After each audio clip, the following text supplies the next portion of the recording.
Celtics scored the first 17 points of the period. Brown knocks it down. He's got 40 from the field.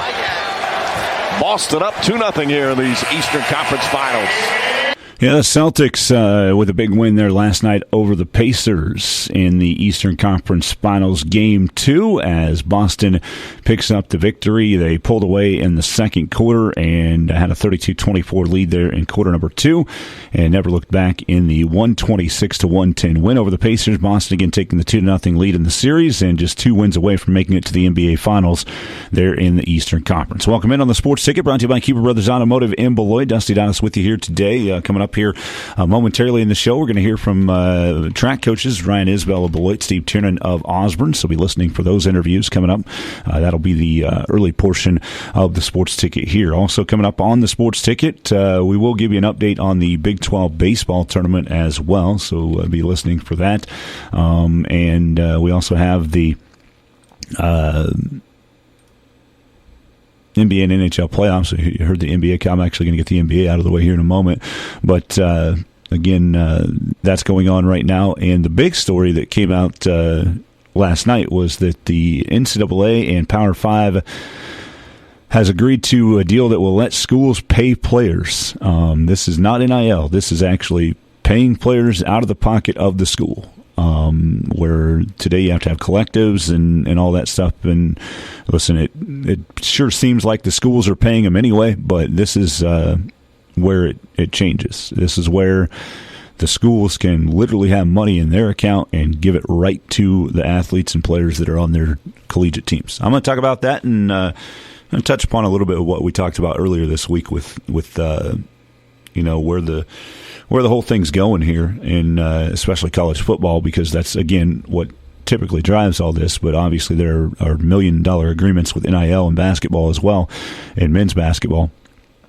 And then just, some of them that are not in the main sports but are influencers on social media, right, and making a lot of money as well, like a Livy Dunn at LSU or whatever that might be. But again, we'll talk about that coming up here on the Sports Ticket, the new rules and regulations there of that part of it, paying players to actually play in college sports. So it should be, I'm just going to kind of read a story from ESPN and kind of go over the points of what that means, because there's so much involved in it that I wouldn't have had time to break it down from last night to the show anyway, based on everything that's involved with it. So we'll kind of go over that here coming up on the Sports Ticket. So we're looking forward to that.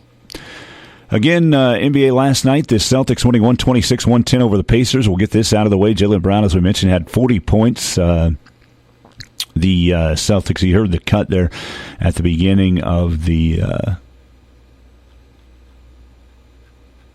Sports Ticket here, and they rolled out and scored the first 17 points of the second quarter. It kind of sounded like on that cut that it was the first 17 points of the final quarter, but it was actually the first 17 points of the second quarter, as Boston actually trailed 27-25 after one, and then took a 42-27 lead at one point in quarter number 2 after a layup from Jason Tatum.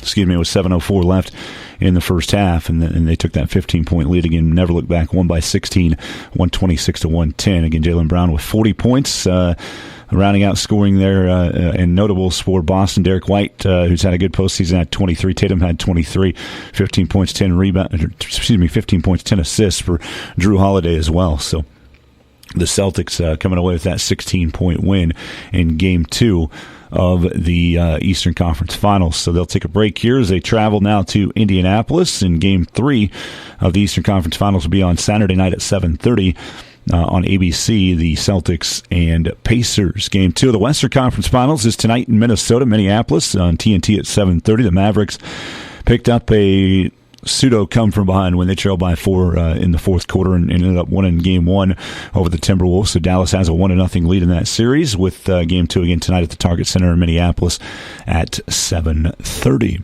That's what's going on in the NBA playoffs at the moment. All right, we do have the NCAA All-League teams that are officially released now. Wade mentioned the Beloit baseball players that made All-League a couple days ago, and we have that all in front of us now, so I'll real quickly go over the NCAA All-League teams in baseball. Joel Rexroth, Ashton Bletcher, and Noah Gershner, all from Beloit. On the first team, also from Ellsworth, Lane Rolfs, Cole Weber, Will Cravens, Jordan Rodriguez, and Ben Hipp. Grant Wrights of Minneapolis, Evan Bogart, Cameron Yohe, and Leon Rowe from Sacred Heart. Grady Gebhardt, Ian Nicholson, and Trayton Olson from Southeast Saline. Honorable mention picks from Beloit were Brody Schroeder and Lance Lundeen. And also the All-League softball teams are out as Southeast Saline saw their season come to a close. First round of the state tournament yesterday in Topeka in Class 3A. Southeast lost to Frontenac by a 3-2 final, so a tight game there. But Southeast seeing their season come to a close. Their All-League selections in softball were Brenna Baird, Brielle Potachik, Maddie Harris, and Lexi Jacobson. Beloit has 3 on the first team in All-League. Peyton Remus, Olivia Wright, and McKenna Channel. Also from Ellsworth, Emma Moore, Kenna Haas, and Peyton Tenbrink. Brady Weatherman, Shelby Davidson of Minneapolis, and from Republic County, Avery Stinton, Hattie Brazon. Katie Weiss of Sacred Heart, also a first-team selection. And honorable mention selections from Beloit are Ella Manning and Carly Smith. So congratulations to all the Beloit athletes making All-League in baseball and softball. If you missed those teams, the full team's posted on a story and also on the All-League archive if you ever want to look back at those at ncksports.com. Again, softball coming to a close for Southeast Saline, so there's only one sport remaining, and that is track and field. We're looking forward to seeing state track and field today and tomorrow. 1, 2, and 3A teams have the afternoon session, so we'll start our first reports coming up at 2 o'clock. The first events are actually starting at 1:15 with some field events in the area. Let me go by event time here. Actually, I should say at 1:30. I think I put 1:15 there, but it'll be at 1:30. Will be the first field events here this afternoon. And we do have the 3A girls shot put, where Tatum Seifert of Beloit and Addison Budke of Beloit will be competing. They're number 1 and 2 as far as their regional seeds were concerned, and they also finished number 1 and 2 in the state last year for Beloit. So they're looking to maybe get that feat again here in 2024. Tatum Seifert is the defending state champion in the 3A girls shot put and the 3A girls discus, so we're definitely keeping an eye on her. Beloit overall on the girls' side will be a team to definitely watch. They have I had it written down here, 12 total entries in the state meet overall. Their coach, Ryan Isbell, we're going to hear from coming up momentarily. So the Beloit girls have had a lot of success here this year and looking to get quite a few medals. You know, they kind of rank toward the top in a lot of these different, or at least in the standings to pick up medals in a lot of different events. So we'll keep an eye on the Beloit girls. Again, Tatum Seifert and Addie Budke are two to definitely watch. Miley Brown continues to improve in the long jump. Addie also qualified in the javelin, as did Autumn Lorenz from Beloit. Cassandra Thompson in the discus, as well as Tatum Seifert. Also, Sophia Thompson's been continuing to get better on the high jump for Beloit there in Class 3A girls. And Ashlyn Loomis in the 3A girls pole vault qualifying for state as well. The 4x8 and 4x1s are in the state meet for Beloit, and Scarlett Ludwig, in the 300-meter hurdles is competing on the girls' side. And then on the boys' side, Eli Johnson has the number 1 throw in the shot put this year in 3A boys, and he has the number 2 seed coming in 3A boys discus. Eli is number 1 in the discus, or the shot put, I should say. I think it's the number 2 throw all year, but he is the number 1 seed based on a 59.8.5 throw at regionals there last week. And then Bryce Beisner's qualified for state as well for his first year of high school track in his career and made it to state in the high jump. So we'll track Bryce, and it looks like from 2 to 15 you're going to hear from Coach Isbell. It seems to be actually kind of open. Brody Boudreaux, by the way, also competing in the shot put for Beloit here this weekend. So let's look at the Trojans, and also we'll keep an eye on Osborne. They've got 17 total entries between the boys and girls, and looking at their 4x8 teams, they're number 2 in the state in both of those as far as the seeds are concerned. Sam Kindig on the boys 300-meter hurdles has the top time this year at 39.56, so he's one to watch. Johnny Hamels qualified at 2 distance events. Nathan Goheen's been great in the 110-meter hurdles all season long. Grace William is 3rd in the shot put for Osborne on the girls' side coming into state, and Ashlyn Schultz is 3rd in the high jump coming into state, and Gracie Reiner 2nd in the javelin as far as seeding from regionals last week. So we're definitely looking forward to, I mean, you look at Osborne's group of participants that have qualified here. And you've got almost, I'd say about 70% of them that are right now seeded to be in a medal position. So it looks good for the Osborne teams, and we'll hear from Steve Tiernan coming up as well on this sports ticket. A lot of other 1A schools that we'll be covering. Rock Hills has a decent amount of entries. Pike Valley has Brianna Reeves and Eddie Cooper competing. Tyson Gates of St. John's qualified for state in both the hurdle events. He's the only St. John's athlete that made it. Cody Hill of Sylvan Lucas in the 400-meter dash and 1A girls. 3 Thunder Ridge athletes are in there. Mason Baker, Hannah Nelson, Joshua Ferguson. And then Lauren Brummett of Lakeside comes in with the number 3 seed in the javelin 1A girls. She's a state placer in the javelin in all 3 years of her career so far, if I'm not mistaken. I don't have that right in front of me, but she also qualified for state in the high jump. So Lauren Brummett of Lakeside. The premier distance runner in this year's state track and field event will be from Smith Center, and that is Madison Howland. The freshman had an outstanding start to her career, winning a state championship in cross country in the fall, and right now she has the number 1 seed in every event that she is competing in here in Class 2A in the distance event. She has the number 1 3,200 meter time this year. I believe a Smith Center school record 11:09:56, and also 5:13:03 is the top time in the state in the 1,600 meter run in 2A girls, and she has the top seed coming into the 800 at 2:19:89 last week at regionals. So we're definitely keeping an eye on Madison Howland. She's also a member of that 4x800 meter relay team that qualified for states. So Madison will be running in 4 different races here this weekend for Smith Center, and we will definitely track that. Her first one will be in the 3,200 meter later tonight for the Lady Reds. So we're looking forward to seeing how Madison Howland can fare. Cameron Hutchinson also has the best throw in the state in 2A and javelin this year at 138.4. So Cam will look for a state championship in 2A girls javelin. That's kind of a overview of the top participants. Again, we have a lot of participants competing. You can go to ncksports.com. We've got links to the entire state tournament or state meet information. Things will look a little bit different at Cessna Stadium this year with the construction, so make sure you kind of read up on all that before you get there. There's one side that doesn't have the permanent bleachers anymore, and they're doing all kinds of construction out there. So my advice would be to visit that state track info or visit KSHSAA.org, KSHSAA.org, and you can read up on more information about how everything's going to go as far as where everybody's going to sit and where the spots are to be for spectators here this weekend. So go to KSHSAA.org for that. Again, at NCKSports.com, we have state track information. There is a live link for the live results, and also I have a link on there for what I do every year, and it's a state track rundown for all the area athletes that are competing from Katy Country 94 listening area, and those are posted to you. There's different tabs on the bottom of that page. You can go by event time, or you can click by school, and then as the tournament or the meet goes on, I'll kind of paste those in as medalists by placings as well, so you can see who our state champions are. And again, that's all right there. It's posted at ncksports.com. Follow me on Twitter at Dusty40, or X, I guess if you want to call it. I don't know if I'll ever get used to calling it X. They're actually changing the URL to x.com for good. So if you're trying to get twitter.com here in the future, it probably won't work. But again, I don't know if I'll ever be used to calling it X, but follow me at Dusty40. I'll be tweeting out the state medalists as well, or Xing out, posting out. I don't know how you say it anymore. They're at Dusty40.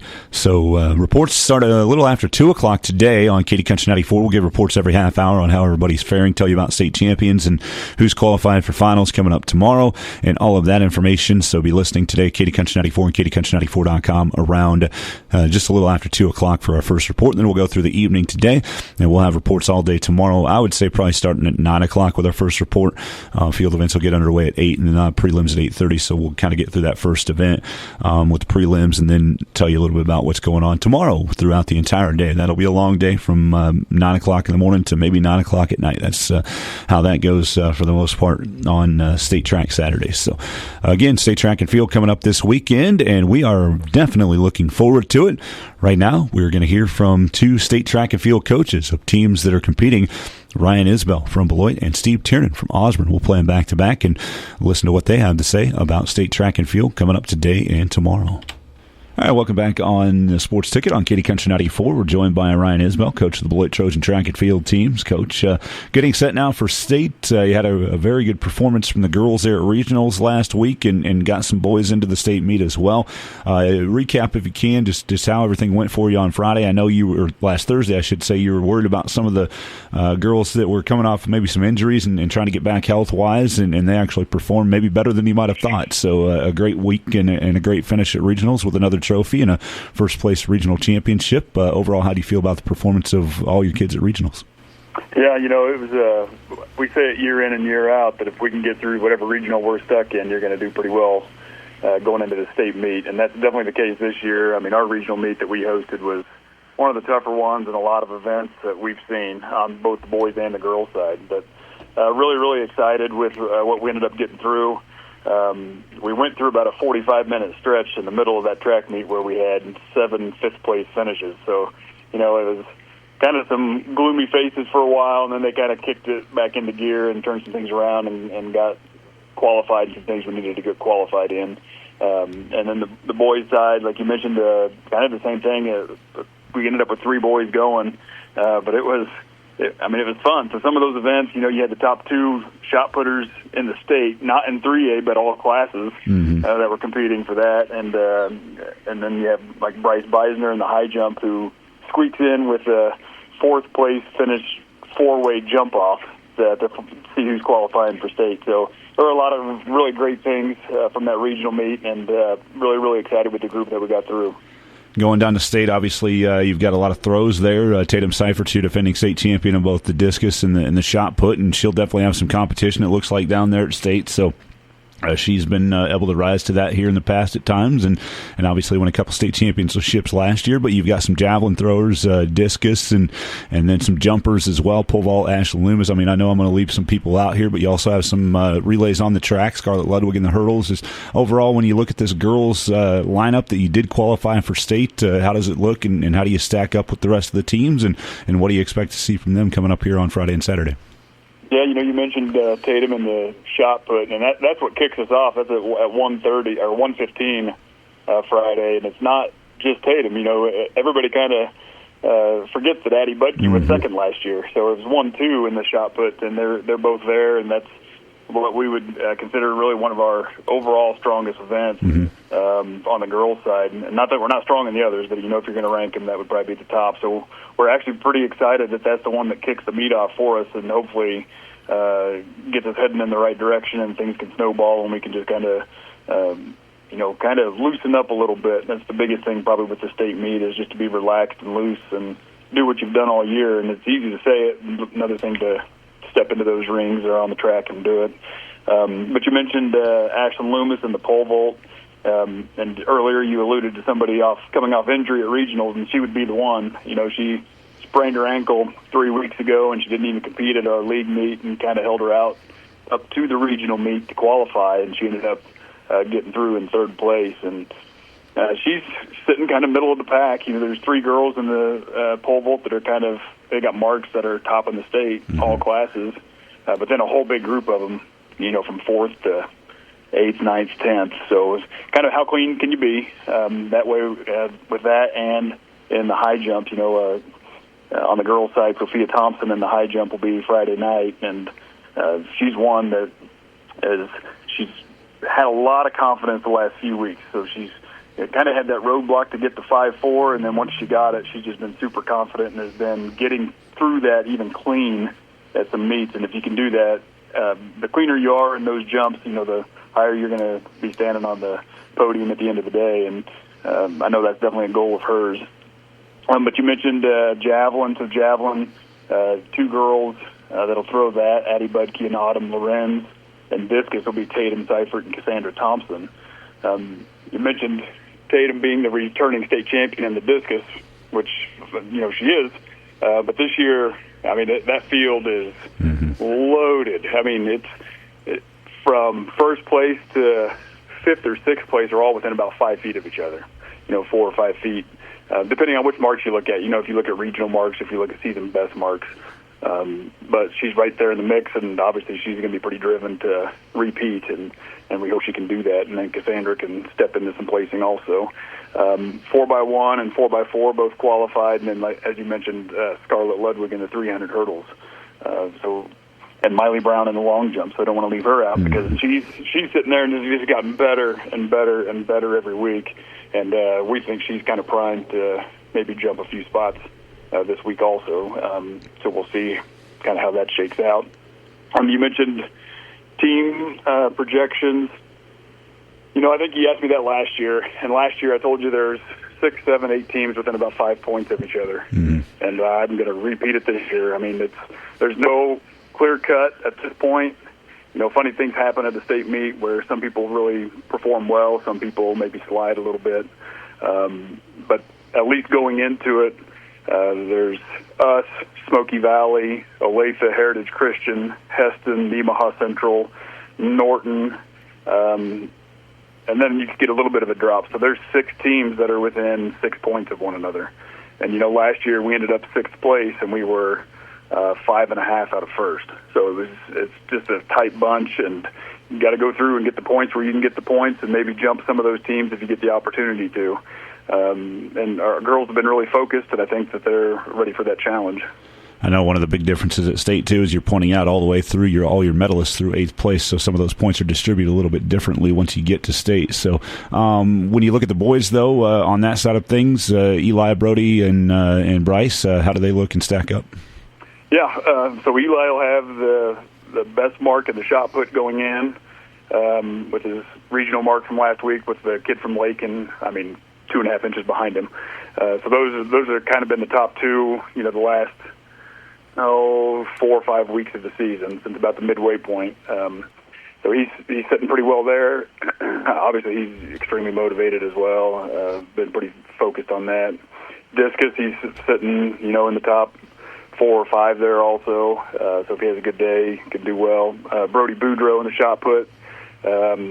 3rd in our regional last week, and I think he's sitting 3rd or maybe 4th overall. So that was one of those events that was as loaded as it could have possibly been last week, and getting through there and then just repeating that performance again, he'll be sitting pretty well. And Bryce, sneaking through with that 4th place tiebreaker in the high jump, super excited for him, first off, because it's his first year doing track and field since he was in 7th grade. 8th grade, his season got canceled, and then he played baseball for 3 years and then came out for track this year. And just to see his excitement in the high jump when he made that height to actually win that jump off, the joy that you see on some of those kids' face makes everything worth it.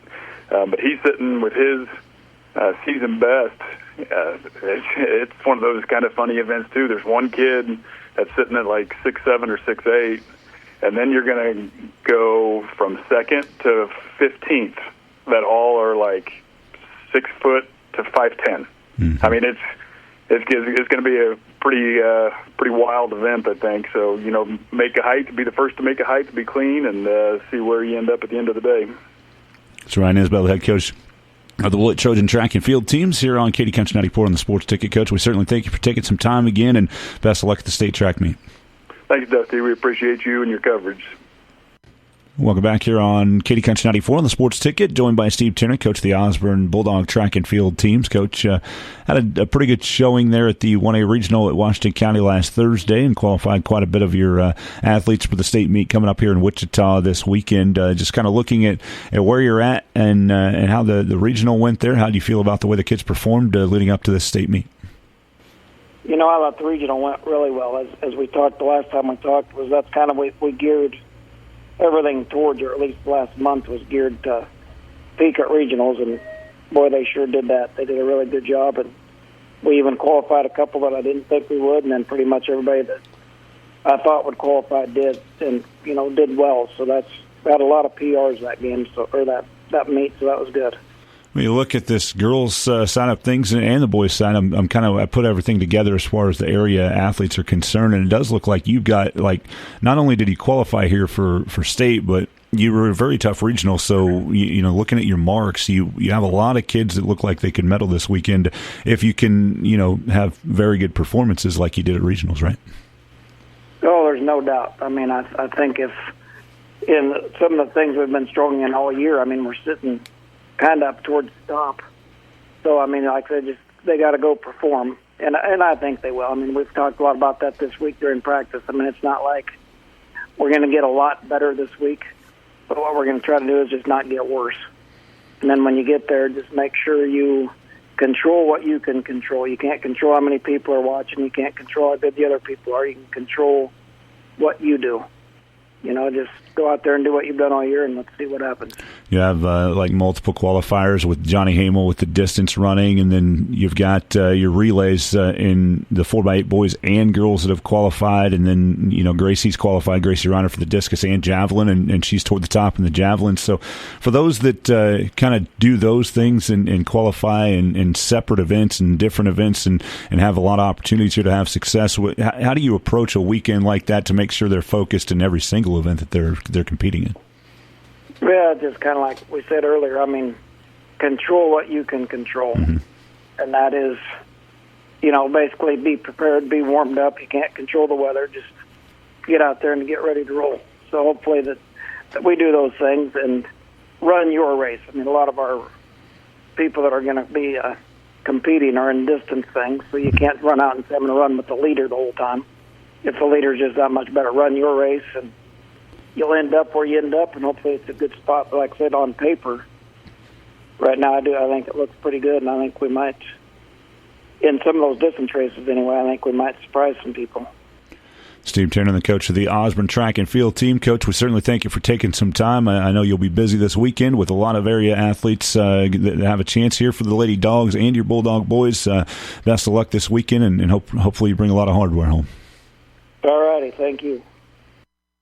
Steve Tiernan and Ryan Isbell joining us here on the Sports Ticket this morning to preview state track and field. Once again, things get started at 1:30 this afternoon with two area athletes in field events. Tatum Seifert, the defending state champion of the 3A girls shot put, as well as Addison Bunke, who finished second last year in the girls shot put. They'll be right on the hopefully the podium, but right out in the field right away at 1:30 this afternoon with the first field events. Again, 1, 2, and 3A in the afternoon session today. Tomorrow it's 1 through 6A rolling through the entire day. They start at 8 o'clock in the morning with field events and roll through sometimes until like 9 o'clock at night. We'll just see how it all plays out for the state track and field meet down there at Cessna Stadium in Wichita. Again, our reports will start a little after 2 o'clock today on Katy Country 94 and KatyCountry94.com. And again, follow me on Twitter at Dusty40 or on X, whatever you call it.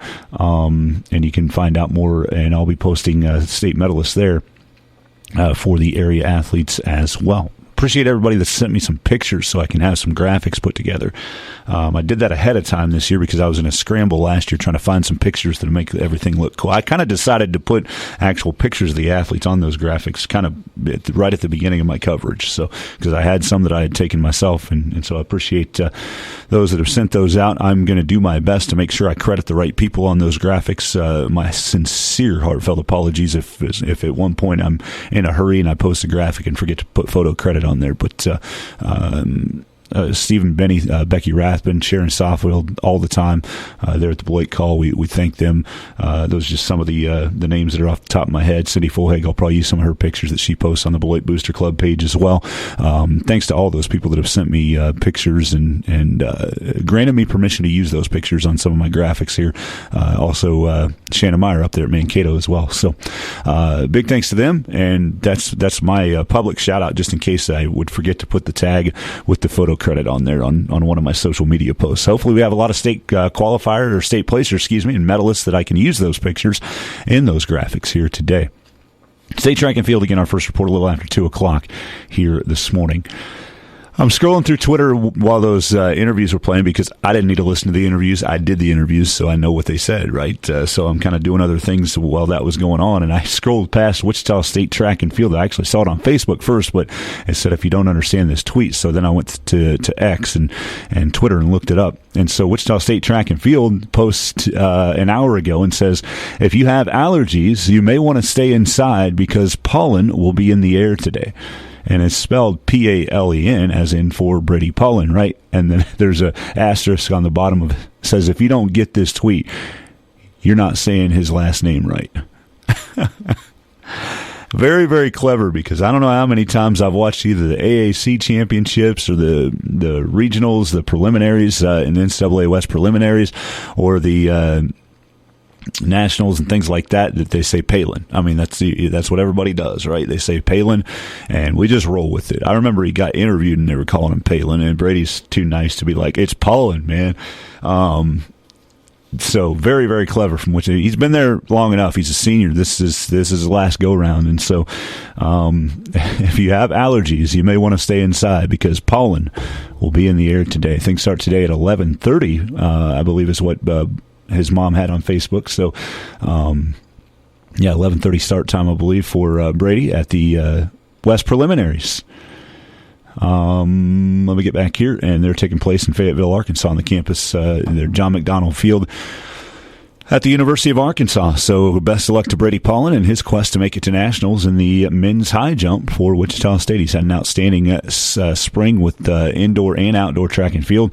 So many times that he's won Field Athlete of the Week, both indoor and outdoor, in the American Athletic Conference. He was the AAC champion earlier here this month, and has just had an outstanding year in his final senior season here for Wichita State. Brady Pollen for the Shocker track and field team. We're going to take a time out here, and we're on the Sports Ticket, brought to you by Kiever Brothers Automotive in Beloit. When we come back, we will go over the Big 12 baseball tournament, some notes about the Royals as well, as they're back in action today, and some pay-for-play coming for the NCAA, and we'll wrap up the show with the NHL Stanley Cup playoffs here on Katy Country 94 on the Sports Ticket. Extended warranties on vehicles have become a very popular thing. You may have bought one, but what do you do to take advantage of the benefits when you need them? Kiever Brothers Automotive in Beloit works with most all warranty contracts, and we can be your advocate when you need repairs. Just bring us your car, your concerns, and a copy of the warranty contract, and we take care of the rest. Let our fast, friendly service help you get the most out of your extended warranty contract. Find Kiever Brothers Automotive just south of the courthouse in Beloit, or on the web at KieverBrothers.com. All right, Dusty Donis back in with you here on the Sports Ticket on Katy Country 94. The Big 12 baseball tournament continuing on at Globe Life Field in Arlington. As K-State saw their tournament come to a close yesterday, they lost to TCU 9-4. TCU jumped out to an early 4-0 lead and never looked back in that one. So K-State goes 1-2 at the Big 12 tournament. KU beat K-State 2-1 in the first game of the tournament, and then they turned around and ended up losing their matchup with Oklahoma yesterday 7-5. So just underway at 9:00 this morning. KU and TCU, an elimination game. Winner will go on to play Oklahoma again. And then on the bottom side of the bracket, yesterday we saw TCU, or Texas Tech, TTU is what it says. Texas Tech beat Cincinnati 10-5, so Tech stays alive. Oklahoma State won 6-5 over, UCF won 6-5 over Oklahoma State. So it's Oklahoma State and Texas Tech. They're in an elimination game, and the winner will play UCF coming up. That's, I believe, tonight at 7:30. No, that'll be tomorrow at 7:30, I believe. Yeah, the games. So KU would have to play back-to-back games if they win over TCU. Whoever wins that will play at 12:30 this afternoon, and then they do the bottom side of the bracket 4:00 for the elimination game, and then the semifinal will be at 7:30 tonight. The winners will move on to the championship, which will take place coming up tomorrow at 6:00 at Globe Life Park in Arlington. So that's a look at the Big 12 baseball tournament. Staying in baseball just momentarily here, the Kansas City Royals had yesterday off. It's been an outstanding start for the Royals, obviously, this year at 32-19. And we talked yesterday about that stretch coming up in June, but they've got a 3-game series that they're starting here this evening against the Rays in Tampa Bay, or St. Petersburg, actually. Royals are 32-19. The Rays are 25-26. Seth Lugo is definitely a Cy Young candidate right now for the Royals at 7-1, a 1.79 ERA. He has 58 strikeouts, just 13 walks, and 65 1/3 innings. Walks and hits per innings pitched just under 1. It's .98 for Seth Lugo against 7-1, 1.79 ERA. Has been an outstanding pickup in the offseason, a free agent pitcher. Sean Armstrong will pitch for the Rays tonight, 1-1, a .403 ERA. First pitch at 5:50 from Tropicana Field in St. Petersburg. The Rays and Royals starting a 3-game series here today. All right. we shift our attention now to the big news that came out last night. This is a whole different thing than what we've seen already in NCAA's college athletics with name, image, and likeness and all of that comes in, where basically you can have, I don't know, the technical term that they don't want to say is boosters, but I don't know how it's just not boosters. But anyway, you can get endorsement deals, you can get advertisement deals, you can get money from third-party sources, basically, if you're playing college sports. And they have collectives that are set up through people that are and aren't associated with the university. It's so strange how all that worked and how it works, setting up collectives for the NIL and getting this money funneled to these athletes in whatever way they can, and having these gigantic deals like Hunter Dickinson reportedly getting $2 million a year, Nigel Pack going to Miami and getting all that money that he got to play basketball. And so, I mean, that's just the tip of the iceberg, just some examples on my head, in the top of my head that I know of and can speak upon. But there's something totally different coming. And when we talked about some of this the other day, it wasn't just necessarily just NIL, but it was transfer portal and all that stuff that comes into play. I had made the comment that, and Wade obviously agreed, and he's made comments like this before, that, you know, we're in a situation and in a spot where we're going toward, you know, these Power 5 schools are going to branch off from the NCAA and do their own thing. And a lot of it has to do with pay for play and NIL, transfer portal, things like that. And so, you know, I had said the other day that Power 5 schools are going to jump from the NCAA, and then the lower schools, like your mid-majors and then lower conferences, small conference schools that are still Division I, are going to be like, well, what do we need to be a part of that for either? And we'll just do our own thing, kind of like you see.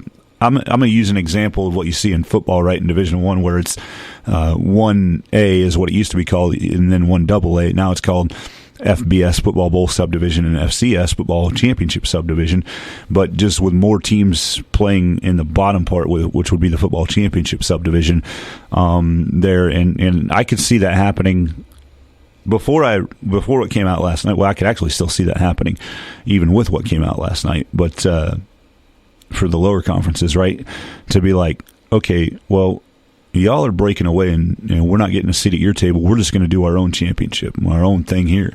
And, you know, that's very, very similar to what happened. There's a playoff. Football championship subdivision is because there's an actual playoff in that realm of 1A college or Division I college football, I should say, where there's actually going to be a playoff now in the realm of 1A Power 5 big conference football, along with the likes of Conference USA, American Athletic Conference, so on and so Mountain West, so on and so forth of what's going on in football. So I think you could see a similar model coming in an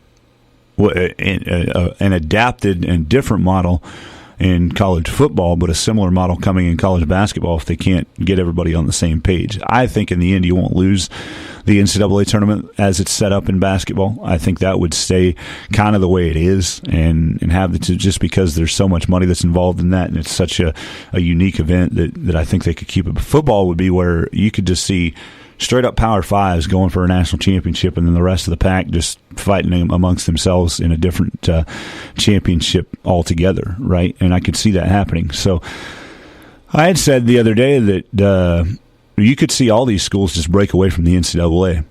And if that's in my mind, that's probably in the mind of the NCAA as well, and it has been for years, I would imagine. If they have the capability to be a very reactive group and administration, but if they're smart, there's got to be a touch of proactivity in there, doesn't there?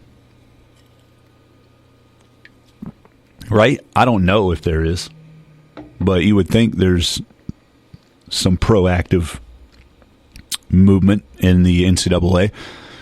And so the NCAA is not stupid. They might look like that a lot, like, and punish the wrong people when they're bringing down, their hammer on SMU and giving them the death penalty. They're punishing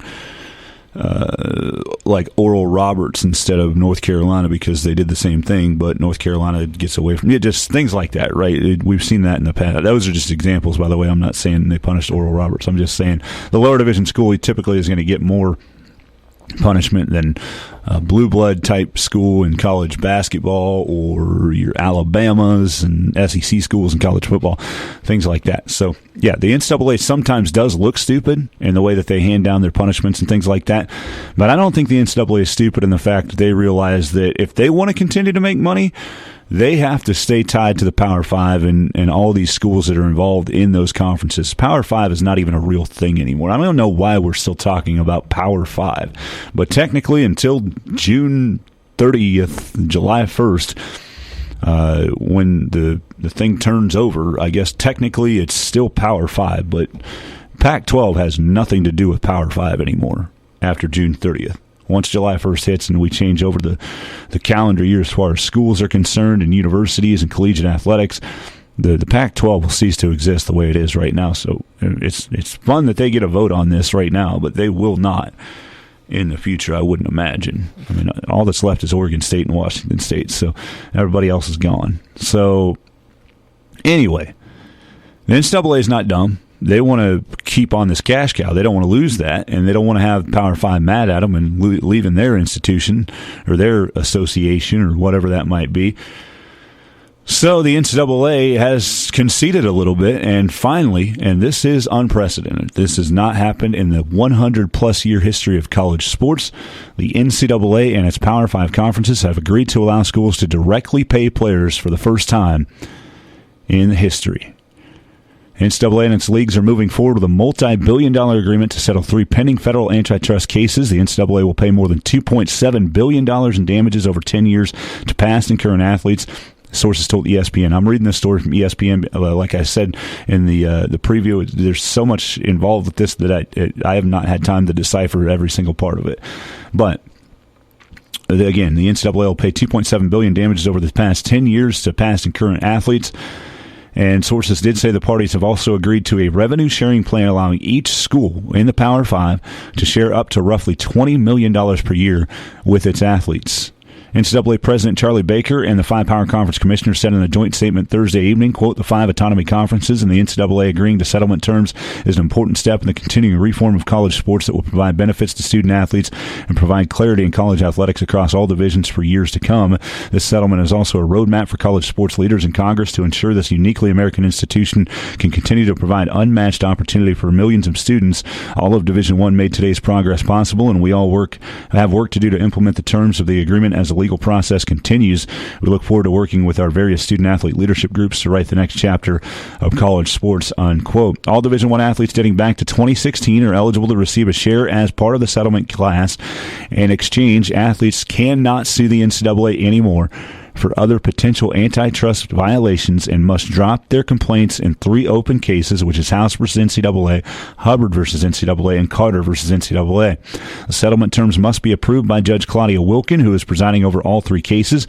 That process is expected to take several months. Sources said schools will likely begin sharing revenue in the fall of 2025. So it'll be after this year. It'll be going into that 25-26 school year when this takes into account. The NCAA's Board of Governors and leaders from the ACC, Big 10, Big 12, SEC, and Pac-12 voted to accept the general terms laid out in the 13-page document. Notre Dame, who gets the special treatment because they're Notre Dame, and all hail Notre Dame. But anyway, I digress. I'm not going to get into that today. Notre Dame also agreed to the settlement as a member of the ACC. Well, then be a damn member of the ACC in everything. Get on there in football if you are part of the ACC. Sorry. Now I'm done. Notre Dame President John I. Jenkins said in a statement, the settlement, though undesirable in many respects and promising only temporary stability, is necessary to avoid what would be the bankruptcy of college athletics. To save the great American institution of college sports, Congress must pass legislation that will preempt current patchwork of state laws, establish that our athletes are not employees, but students seeking college degrees, and provide protection from further antitrust lawsuits that will allow colleges to make and enforce rules that will protect our student athletes and help ensure competitive equity among our teams. The agreement does not resolve all the pending legal issues that have revolutionized the business of college sports and destabilized the multi-billion-dollar industry. Athletes and their advocates are still fighting to become employees or find other ways to collectively bargain in the future, which could reshape a revenue-sharing agreement. This week's agreement, though, potentially decreases the NCAA's exposure to antitrust litigation, which has been the most powerful tool in pushing schools to provide more for athletes. I'm not reading all of the rest of this. You can read more, ESPN.com. Basically, what it comes down to, though, is the fact that colleges, not in a sense of having them on an actual payroll as an employee, but in a sense of having a pool of money to pay actual players right directly from the college. This has been approved by the NCAA and the Power 5. And so, again, listen, this is just where we're going. I don't understand the whole point of calling this college athletics anymore. God, it's just so. I understand. Listen, I've been on board with the fact that coaches are making millions and millions of $8 to $15 million, whatever it might be, a year for some of the best coaches in the game, and players get a stipend of money that was given to them, which back in. It's funny because in the spring of 2021, this is a story from Yahoo Sports, attorneys for the NCAA appearing before the U.S. Supreme Court argued vehemently against providing each college athlete with additional cash annually, and the amount was $5,980 for one athlete, per athlete. Not even $6,000. And so, again, something needed to be done, and I completely agree with that. There are a lot of people out there that are just vehemently against the NIL, against transfer portal, because and I don't like. Listen, when I go over all this, I don't like having to learn new names of, like, K-State men's basketball, for example. This will be the third straight year that most of the guys on the team will be new names, and that's a nuisance. A minor one if you have success, right? KU's going through a lot of the same thing. It's not every single player, but the last 2 years they've had a lot of different names and bodies come in through the transfer portal, and they're going to have more this year. And so, all these schools, if you're a fan of any of these schools, you're learning new names every year, whether it be football, basketball, men's basketball, women's basketball, whatever it is, with all the transfer portal stuff that's going on, and then NIL's added to that, and finding out how much money they're going to get from this sponsor or business or whatever that might be with the name, image, likeness part of it. And so that all ties together with the transfer portal. And listen, I don't like it. I'm not a huge fan of having to learn names every single year. But I'm going to tell you right now, and I saw this so much before the season started in men's basketball, and during the football, during football season, and then football is over, a lot of K-State players are transferring, going to different schools. Maybe there's just not a spot for them anymore on the roster because Coach Kleiman and the staff want to go get somebody that they think is an upgrade, and they kind of recommend this player to leave, or whether this player thinks he can upgrade by going to another school, even if he is starting at K-State and having success, but played so well that he's like, I'm too big for K-State now, I'm going to go to another school. Or I think I can get a better opportunity at another school. I might be playing a little bit here, but I think I could play more at Louisville or Cincinnati or Wake Forest, wherever it might be, right? But in the middle of all that, when football players start transferring, there's a lot of people on the K-State groups on Facebook that are complaining about the transfer portal. I wish they never would have started the transfer portal. I wish NIL wouldn't exist. I wish this. I wish that. Did you enjoy Jerome Tang's team that went to the Elite Eight in his first year as head coach at K-State with Marquise Noel and Keontae Johnson leading the pack? Guys like Desi Sills, Naquan Tomlin. Did you enjoy it? Because I certainly did. I had a lot of fun with it, especially watching Marquise Noel and Keontae Johnson play together. I loved it. It was so much fun. So if you enjoyed it, I don't think you should be complaining about the transfer portal. And I don't complain about it. It does get annoying having to learn all these new names and see who all these new people are every single year. You know, it was Tyler Perry, it was Arthur Kaluma this year, just a couple of the guys that we had to learn new names, and then freshmen coming in or JUCO transfers, whatever it might be. You got to learn a lot of names, and that's annoying. But do I hate that part of it? No. I love the part of it when, again, you compile a team that is so fun and flashy and so good that it makes it all the way to the Elite Eight. And you have fun with that run in the tournament. And so I think a lot of people are kind of short-sighted when they make comments about, oh, I hate the transfer portal, I hate NIL, this. And I think people are going to be short-sighted with pay for play too. But at the bottom line is, hey, what if Avery Johnson on your K-State football team gets so good that, and I don't know what all the tampering stuff, but what the rules are with all that, with NIL and transfer portal, but Alabama wants Avery Johnson now. Listen, I know Avery's been a K-State fan his whole life. He grew up in Wichita and went to Mays. He's a Kansas guy. He's a K-State kid. He's a K-State fan. He's a K-State player.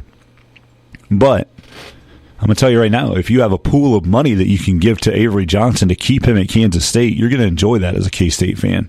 And you're going to like that part of it. Now, there are going to be some fans that don't like this at all. That are going to be like, oh, I'm done. I watched college because it wasn't about being paid to play. I watched it because it was for love of the game and all that. And what's real funny is I went to community college out at Colby from 2001 to 2003, and if people remember Ryan Osterman, he was on Jeff Mitty's staff as an assistant coach with the K-State women, and he's now the Emporia State women's head basketball coach there in D2. But he was our men's head coach at Colby back when I was there, and he was recruiting kids from Chicago, Charlotte, Milwaukee. I mean, those were his main. Milwaukee and Chicago were kind of the main places that he was recruiting from, but Charlotte was in there as well. Got a couple kids from there, so he's recruiting these big city guys that are, maybe not qualifying for NCAA yet in Division I, and they're looking for that D1 scholarship, and many of them got that D1 scholarship. Many of them went on to have quite a bit of success at the Division I level. One of them went to the NBA, and I still converse a little bit with that person to this day. So my point of this being is I'll see their posts on social media when pay for play just kind of started happening, and what do we need to pay for play for? They're against it, and they actually played college sports. They played Division I basketball. A lot of these guys actually went on though and either played professionally or went into a profession where they've had success and have made the money that way, just like you normally do. You go to college to get an education. They got scholarships that covered all of their college to play the sport. And so I can remember the comments from the one actually that went to the NBA specifically that said, why do I need to be paid? I got a full ride scholarship and I got all my money there. I didn't have to pay for school, and now I'm in the NBA. He ended up not lasting in the NBA because he had some stuff come up, but he did end up playing professionally in Argentina and Vietnam, and up until probably about 3 years ago was still playing basketball professionally, not in America but out of the country. So it was interesting to me when I read those things about somebody that had that perspective compared to maybe the kids today that are going into college that say, hey, I need to be paid. If you're getting money off of me, I need to be paid. And I get both sides of it, to be completely honest with you. And I completely understand. If you're selling, for example, in 2013, you're selling a number 16 K-State football jersey in the team store, Tyler Lockett should get some of that money because that's why they're putting number 16 on that jersey. You're buying a number 7 jersey in 2012. Colin Klein should get some of that money. You're buying whatever, 15. Jake Waters should get some of that money. Whatever number's on that jersey, the players that are part of that should get some of that money. Now, what they started doing kind of after that all started happening and more toward NIL was they started just putting the year on the jersey. So a lot of times you'll see a K-State men's basketball jersey with 20, 21, 23. This year it was 24, right? And so they just changed the number to whatever year it is that you're getting the jersey from. So it's 23-24 season, it'll be the 24 will be on the jersey. And that just covers your basis of this isn't for a player, this is the year you're buying the jersey. And they've started doing that in football as well. But now you can buy a jersey with anybody's name on it and number with NIL. So it's just the landscape just continues to change, and I know a lot of people are frustrated with it. And deep down in my heart, part of that is probably there. That it's why are we even calling this amateur athletics anymore? Why are we calling it college sports anymore? I started watching this because the kids had love for the game. Well, this has been going on behind closed doors for quite a while. That people have been getting paid to play. And just working backdoor ways to get the cash to them, whether it's in a duffel bag out the back garage door or whatever it might be, right? So, this is nothing that's new of people trying to pay. For crying out loud, you go back to the 80s with the SMU football team that I mentioned earlier, and all the movie Blue Chips came out in 1994, right? That was 30 years ago. They had a movie about paying players basically to come to a Western state. So this has been going on for a while, but now it's just out in the open. It's public and it's legal. And so that's going to change the landscape. But again, there's a limit of what you can do. You can't name them employees and things like that. But it is going to be interesting to see where all this goes, because I'm very intrigued that the Power 5 schools voted on this, for one. For two, the Pac-12 is not even going to be part of the Power 5 moving forward after this year, because they only have 2 schools left in their conference that would be even indicated in that. And so, and then I haven't even talked about the part of $20 million per year to pay their athletes in the Power 5. What about these other schools? What about the teams that aren't in the Power 5? What about the American Athletic Conference? What about the Mountain West Conference, Conference USA, the MEAC, Missouri Valley Conference, the SWAC, the Colonial Association, Ohio Valley, Southland, SoCon, Atlantic Sun, Atlantic 10. What about all these other conferences that are not part of the Power 5? There's a lot of work to do here. And you got to make sure that people are getting the right things, or else it could derail what you see. But like I said earlier, the NCAA knows that their best bet to continue to have their institution is to attach themselves at the hip of the people that are going to make the money. And the Power 5 conference schools, which would be Power 4 or Big 4, whatever you can call it after this, would be the ones that are going to make that money for you. And so the NCAA is not dumb. They have decided, hey, we want to stay viable. We do not want the Power 5 schools to leave our organization. And if you can get all that done, then you'll be in good shape. And that's what the NCAA is doing. So it'd be interesting to see how it all goes moving forward. But again, the NCAA and its Power 5 conferences have agreed to allow schools to directly pay players for the first time in the 100-plus year history of college sports. We will continue to track it all as it moves forward. Into the corner with Tiernan. Tiernan plays the puck up the boards. There's Bouchard in front. Score! Connor McDavid, the redirect early in the second overtime. The Edmonton Oilers win Game 1, 32 seconds in. It was a long night if you're an Oiler or Dallas Stars fan, and it took an entire overtime period, and then, like you heard Kenny Albert there, just 32 seconds into the second overtime, the Stars did pick up the win. The Oilers picked up the win over the Stars. I'm doing two things at once. My brain shifted on me there for a second. The Oilers pick up the 3-2 victory in overtime, double overtime, to take a 1-0 series lead to start that one in Dallas. So Game 2 will be on Saturday night, I believe. Yep, that'll be in Dallas at 7 o'clock on TNT Saturday night. Also, the Eastern Conference Finals going on. The Panthers and Rangers at 7 o'clock on ESPN and ESPN Plus tonight at Madison Square Garden. The Panthers have a 1-0 series lead in that one. They took Game 1 3-0 on Wednesday night in New York. So that's what's going on as far as hockey and their playoffs are concerned.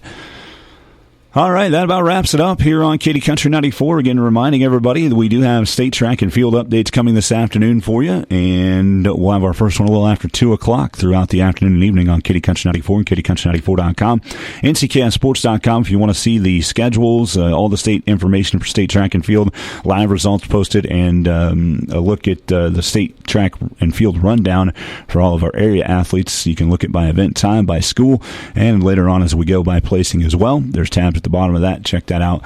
There's a link at NCCastSports.com for that.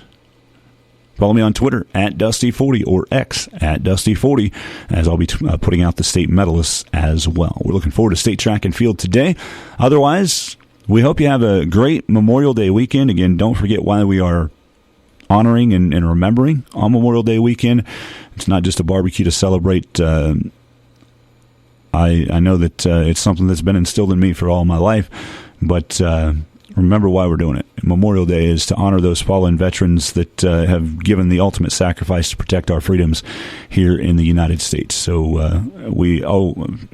I don't know if everybody agrees with me, but I certainly feel that we all owe them a major debt that we will never be able to repay. So, again, remember that on Memorial Day, and we will talk to you again on Tuesday here on Katy Country 94 on Waterside Wake Up. Have a great weekend, everybody. State, regional, and national sports talk on your schedule. The Sports Ticket Podcast. Subscribe via Apple, Google, and TuneIn Podcasts or sunflowerstateradio.com.